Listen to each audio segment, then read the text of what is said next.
가만히 있어도 자꾸 화장실을 가고 싶은데 밤마다 깨서 뒤척이다 보니 잠도 설칩니다. 이게 나이 때문이라고만 생각하시나요? 많은 분들이 60세를 넘기면서 겪는 가장 흔한 고통 중 하나가 바로 전립선 문제입니다. 약을 먹어야 하나 수술을 해야 하나 고민하다가도 겁이 나서 차일피일 미루는 경우가 많습니다. 그런데 놀랍게도 의학적으로 밝혀진 사실 하나가 있습니다. 비싼 수술이나 약을 쓰지 않고도 전립선 건강을 지킬 수 있는 길이 있다는 겁니다. 오늘은 실제 사례와 함께 그 비밀을 이야기해 보겠습니다. 첫 번째 사례는 직장 생활을 마치고 65세에 은퇴한 김노인입니다. 평생 농사와 회사 생활을 병행하며 몸이 튼튼하다 자부했지만 은퇴 후 이상 신호가 찾아왔습니다. 밤에 3번 이상 화장실에 가야 하고 아침에도 소변 줄기가 약해져서 속 시원하지 않았습니다. 부부 관계도 점점 멀어지면서 자신감이 사라졌습니다. 병원에서는 전립선 비대증 초기라고 했습니다. 의사는 당장 수술은 필요 없지만 생활 습관을 관리하라고 권했습니다. 김 노인은 그때 알게 되었습니다. 그동안 너무 오랫동안 몸을 혹사하고 자신을 돌보지 않았다는 걸 말입니다. 그는 의사의 조언대로 단순하지만 중요한 습관을 하나 실천하기 시작했습니다. 정액을 꾸준히 배출하는 습관, 그것이었습니다. 처음에는 낯설었지만 몇 달이 지나자 소변 줄기가 강해지고 밤중에 깨는 횟수도 줄었습니다. 몸뿐 아니라 마음까지 가벼워졌다고 합니다. 두 번째 사례는 70세의 어르신의 이야기입니다. 이분은 겉보기에 또래보다 훨씬 젊어 보이고 활력이 넘쳤습니다. 같은 동년배들이 전립선 때문에 힘들어할 때에도 이 어르신은 여전히 산책도 즐기고 아침마다 활기차게 생활했습니다. 비결이 뭐냐고 물으니 그는 쑥스럽게 웃으며 대답했습니다. 나는 평생 부끄럽지 않게 아내와의 관계를 꾸준히 이어왔습니다. 정액은 쌓아두는 게 아니라 자연스럽게 배출해야 한다는 사실을 몸으로 알았다는 겁니다. 그 습관 덕분에 지금까지 큰 전립선 문제를 겪지 않았다는 것이죠. 이 이야기를 들은 주변 친구들은 처음엔 농담처럼 받아들였지만 시간이 지나면서 그의 건강 상태를 보며 고개를 끄덕였습니다. 결국 삶의 활력은 작은 습관에서 비롯된다는 것을 확인한 순간이었습니다. 세 번째 사례는 박 어르신입니다. 이분은 전립선 비대증이 심해져서 이미 수술을 권유받은 상태였습니다. 하지만 수술에 대한 두려움과 비용 문제 때문에 선뜻 결정을 못했습니다.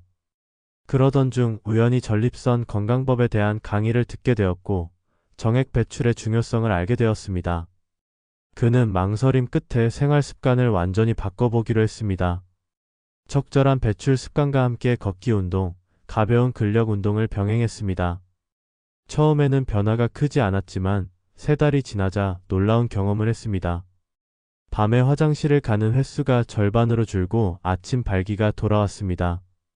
부부 관계도 회복되면서 삶의 만족도가 크게 높아졌습니다. 그는 말했습니다. 부끄럽고 민망해서 미뤘던 습관 하나가 내 인생을 바꿀 줄은 몰랐다고 말입니다. 이 3가지 사례에서 보듯 전립선 건강은 단순한 신체 문제에 그치지 않습니다. 잠을 잘 자지 못하면 다음날 기력이 떨어지고 자신감을 잃으면 대인관계까지 위축됩니다. 또한 부부관계는 삶의 질을 좌우하는 중요한 요인이 됩니다. 결국 전립선 건강은 전신 건강과 연결된 문제라는 걸 알 수 있습니다. 그렇다면 구체적으로 우리가 어떤 전략을 세워야 할까요? 전문가들은 크게 3가지를 강조합니다. 첫째는 정액의 꾸준한 배출입니다. 이것은 단순히 성적인 의미에 머물지 않습니다. 정액은 쌓아두면 전립선 내부에 염증을 일으키거나 혈액순환을 방해할 수 있습니다. 따라서 자연스럽고 건강하게 배출하는 습관을 갖는 것이 중요합니다. 둘째는 근력 운동입니다. 특히 하체와 골반 근육은 전립선 건강과 밀접한 관련이 있습니다. 매일 15분이라도 앉았다 일어서기, 가벼운 스쿼트, 걷기를 꾸준히 실천하는 것만으로도 큰 차이를 만듭니다. 셋째는 수분 관리와 식습관입니다. 카페인과 알코올을 줄이고 물을 규칙적으로 나눠 마시면 전립선 부담이 줄어듭니다. 또한 토마토, 브로콜리, 녹차처럼 항산화 성분이 풍부한 음식은 전립선 건강에 도움이 됩니다. 이런 방법들은 특별한 비용이 들지 않고 누구나 당장 시작할 수 있다는 장점이 있습니다. 특히 정액 배출이라는 주제는 아직도 많은 분들이 부끄럽게 여기지만 전문가들은 목소리를 높입니다. 이건 숨겨야 할 것이 아니라 건강을 위해 꼭 실천해야 할 생활 습관이라고 말입니다. 지금까지 사례를 통해 확인했듯이 전립선 건강은 단순한 의학적 치료보다도 생활 습관의 힘이 훨씬 큽니다. 병원에서 수술이나 약을 권유받기 전에, 아니, 그 이전부터 일상에서 지켜야 할 원칙이 있다는 걸 알게 되었을 겁니다. 그리고 중요한 건 혼자가 아니라는 사실입니다. 비슷한 나이대의 수많은 분들이 같은 고민을 하고 있고 이미 생활 습관 개선으로 좋은 변화를 경험하고 있습니다. 여러분도 충분히 가능하다는 뜻입니다. 이어지는 2부에서는 조금 더 구체적으로 실천할 수 있는 전립선 관리 루틴과 전문가들이 추천하는 심리적 관리법까지 함께 다뤄보겠습니다. 나이가 들면 가장 먼저 불편함을 느끼는 부분이 바로 배뇨 문제입니다. 밤에 여러 번 깨어 화장실에 가고 싶은 충동이 생기고 시원하게 나오지 않아 답답하고 일상생활의 리듬이 깨지면서 삶의 질까지 떨어집니다. 많은 분들이 이 문제를 단순히 노화 현상으로 받아들이지만 사실은 전립선이라는 작은 기관이 보내는 신호일 수 있습니다. 전립선 건강을 지키지 못하면 삶의 만족도가 급격히 떨어지지만 다행히 꼭 수술이나 고가의 치료에 의존하지 않아도 되는 방법들이 존재합니다. 오늘은 의학적 연구와 실제 사례를 토대로 전립선 건강을 지키는 전략을 구체적으로 살펴보겠습니다. 먼저 전립선이 어떤 기관인지 이해할 필요가 있습니다. 전립선은 남성의 방광 아래에 위치해 요도를 둘러싸고 있는 작은 샘입니다. 정액의 일부를 만들어내는 중요한 역할을 하지만 나이가 들수록 크기가 커지는 특성이 있습니다. 문제는 전립선이 커지면서 소변이 지나가는 길을 압박하기 때문에 배뇨 곤란이나 잔뇨감이 생긴다는 것입니다. 대부분의 남성이 60세 이후부터 이런 변화를 경험합니다. 하지만 모든 사람이 수술까지 가는 것은 아닙니다. 생활 습관만 잘 관리해도 수술 없이 전립선 건강을 지킬 수 있다는 사실이 중요합니다. 그렇다면 어떤 전략이 필요할까요? 전문가들이 공통적으로 권하는 첫 번째 방법은 꾸준한 배출 습관입니다. 정액이 오랫동안 전립선에 머물러 있으면 염증이나 압박을 유발할 수 있습니다. 따라서 자연스럽게 배출하는 습관을 유지하는 것이 중요합니다. 이는 단순히 성적 만족을 위한 것이 아니라 전립선 건강을 위한 의학적 관리법입니다. 꾸준히 배출한 남성이 전립선 비대증이나 염증으로 고생하는 확률이 낮다는 연구 결과도 존재합니다. 두 번째 전략은 골반과 하체 근육을 단련하는 운동입니다. 전립선은 골반 근육과 밀접하게 연결되어 있기 때문에 하체의 힘이 약해지면 전립선 혈류가 줄고 기능도 떨어집니다. 매일 일정 시간 걷기나 계단 오르기 같은 유산소 운동을 하는 것만으로도 큰 효과가 있습니다. 또한 케겔 운동처럼 골반 근육을 직접 조이는 훈련은 배뇨 조절에 큰 도움을 줍니다. 처음에는 어색할 수 있지만 꾸준히 하다 보면 소변 줄기가 강해지고 밤에 깨어나는 횟수도 줄어듭니다. 세 번째 전략은 식습관 관리입니다. 전립선 건강을 지키려면 특정 음식을 피하고 또 특정 음식을 늘려야 합니다. 대표적으로 카페인과 알코올은 전립선을 자극해 배뇨 증상을 악화시키기 때문에 줄이는 것이 좋습니다. 대신 토마토에 들어있는 리코펜 성분은 전립선 세포의 손상을 막아주는 항산화 효과가 탁월합니다. 브로콜리와 양배추 같은 채소는 전립선 염증을 줄이는 데 도움이 되고 견과류와 올리브유 같은 좋은 지방은 호르몬 균형을 유지하는 데 기여합니다. 또한 물을 무조건 많이 마시는 것이 아니라 하루에 일정 간격을 두고 나눠 마시는 것이 전립선 부담을 줄이는 방법입니다. 네 번째 전략은 체중 관리입니다. 폭부 비만은 전립선 문제와 직접적인 관련이 있다는 사실이 여러 연구에서 밝혀졌습니다.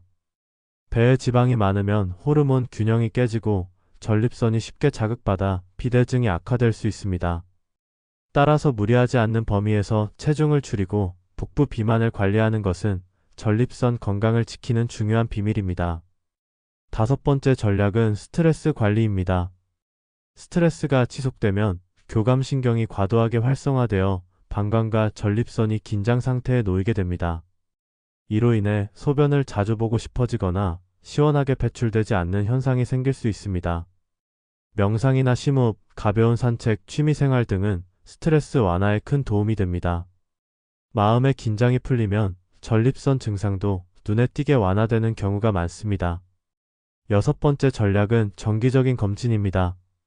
전립선 비대증은 초기에는 특별한 통증이 없어 무심히 지나치기 쉽습니다. 그러나 정기적인 초음파 검사와 혈액 검사를 통해 조기에 변화를 발견하면 수술까지 가지 않고 관리할 수 있습니다. 특히 전립선 특이항원이라고 불리는 수치를 정기적으로 확인하면 전립선암 같은 심각한 질환을 조기에 예방할 수 있습니다. 이처럼 생활 습관과 정기 검진을 병행하면 전립선 문제는 충분히 예방과 관리가 가능합니다. 여기서 중요한 것은 꾸준함입니다. 하루 이틀 시도하다가 중단하면 효과를 보지 못합니다. 전립선 건강은 오랜 시간에 걸쳐 쌓이는 결과이기 때문에 작은 습관을 꾸준히 지켜나가는 것이 가장 중요합니다. 실제로 전립선 문제로 고생하다가 생활 습관을 바꾸고 증상이 완화된 사례는 많습니다.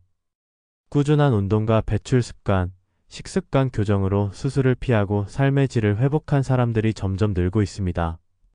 이들의 공통점은 의학적 치료만 의존하지 않고 스스로의 생활을 바꿨다는 것입니다. 그리고 무엇보다 부끄러워하지 않고 적극적으로 관리 방법을 찾았다는 점입니다. 여러분도 지금부터 충분히 시작할 수 있습니다. 전립선 건강은 거창한 치료나 비용이 아니라 작은 실천에서 비롯됩니다. 오늘 말씀드린 방법 중 하나라도 당장 실천해 보세요.